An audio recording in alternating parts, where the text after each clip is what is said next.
From time to time, we look at our lives and quietly say, why can't I just get it together? We've spent years calling ourselves lazy, scattered, inconsistent, never realizing our minds were simply wired differently. We grew up in a world that rewards sameness, neatness, obedience, straight lines, while our minds are galaxies, not grids. Many of us carry low self-esteem, not because we didn't try hard enough, but because we were told over and over that our natural rhythm was wrong. But here's the truth. ADHD isn't a defect. It's a different operating system. Creative, intuitive, sensitive, fast, full of potential. We are not behind. We were building in our own language. And today, together, we learn how to stop fighting our minds and start working with them so that the very thing we once thought was our flaw becomes our greatest strength. ADHD doesn't mean we can't pay attention. In fact, when something matters to us, we hyperfocus. We can drop into a world so rich and immersive that interruptions feel almost painful. Where attention becomes difficult is when we're paying attention to everything at once. Our minds are kaleidoscopes bursting with ideas, patterns, stories, and connections. The challenge was never focus. The challenge is filtering. Our dopamine system, the brain's motivation messenger, needs excitement, meaning, or novelty before it kicks into gear. That's why we can dive so deeply into what we love for hours and still feel frozen by something as simple as washing a dish or responding to a text. This isn't laziness. This is neurochemistry. And when we begin to understand our rhythms, our spark, our timing, our texture, everything shifts. 2. Adult ADHD often hides in plain sight. It can look like cluttered desks, missed deadlines, half-finished projects, or burnout from working twice as hard just to appear together. For many of us, especially women, it hides behind perfectionism, people-pleasing, and that constant exhausting self-criticism. We might look high-functioning on the outside, but inside we're overwhelmed, running on adrenaline, shame, and trying not to fall apart. The truth is, ADHD doesn't disappear with age, it evolves, and awareness becomes our superpower. Because when we understand that inconsistency is not a moral failure, we can finally trade self-blame for self-compassion. We can stop trying to fit ourselves into systems that were never designed for us and start building systems that actually support the way we really work. ADHD isn't just about focus, it's about feeling deeply. We don't just experience emotion, we absorb it. Joy can feel electric, rejection can feel catastrophic. That's emotional dysregulation when the brain's emotional brakes don't kick in soon enough. But our intensity is not a flaw. It's proof of a heart that feels vividly and loves fully. We can learn to channel it, not fear it. When emotions rise, we pause. We name what we feel. This is frustration. This is fear. Labeling activates logic. It gives us just enough space to choose our response. Our sensitivity isn't a weakness. It's empathy turned up high. When we learn to work with it, it becomes our superpower. 3. Time blindness. Why time feels like sand. For the ADHD brain, time is abstract. There's really only now and not now. We don't see time, we feel it. That's why 5 minutes can dissolve into an hour, and deadlines can sneak up like storms out of nowhere. This isn't irresponsibility, it's perception. Our brains struggle to sense time passing without cues. So we give ourselves cues, timers, visual clocks, calendar blocks, tools that turn time into something we can actually see. We break tasks into steps small enough to finish. We anchor time outside our minds. And when we do that, the internal storm begins to quiet. Clarity finally arrives. 4.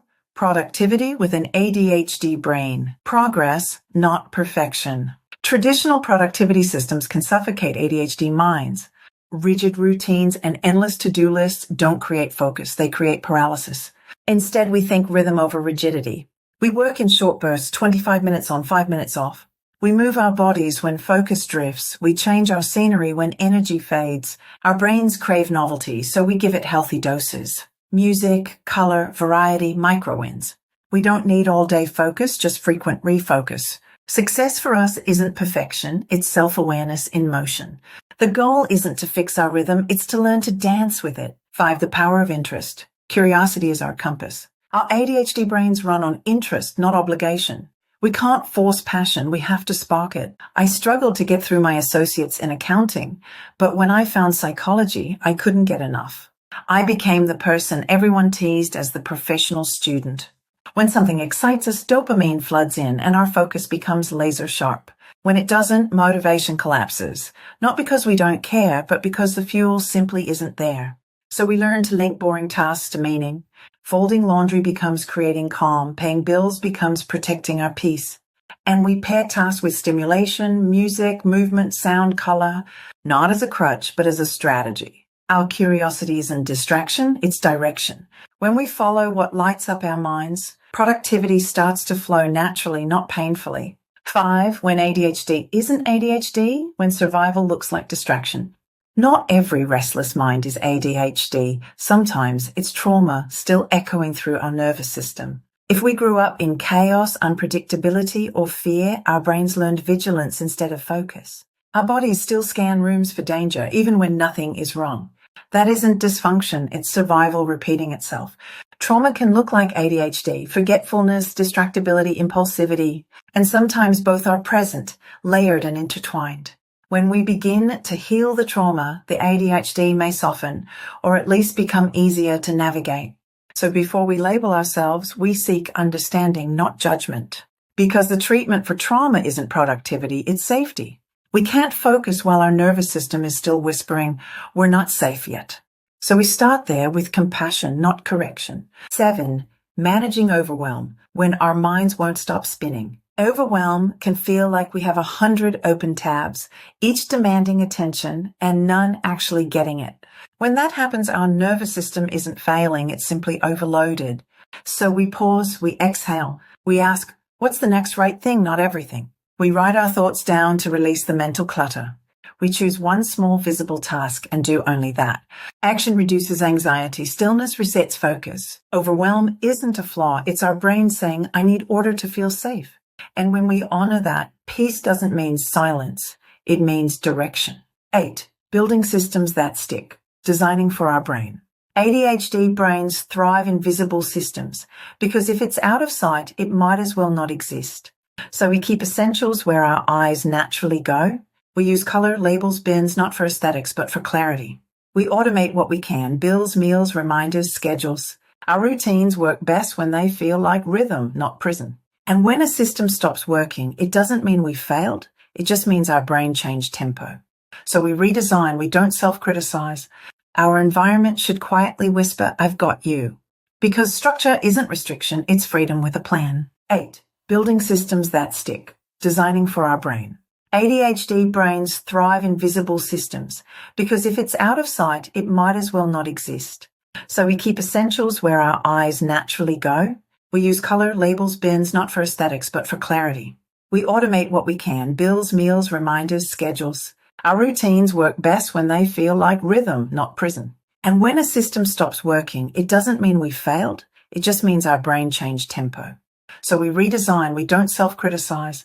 Our environment should quietly whisper, I've got you. Because structure isn't restriction, it's freedom with a plan. 9. Healing self-esteem. We were never broken.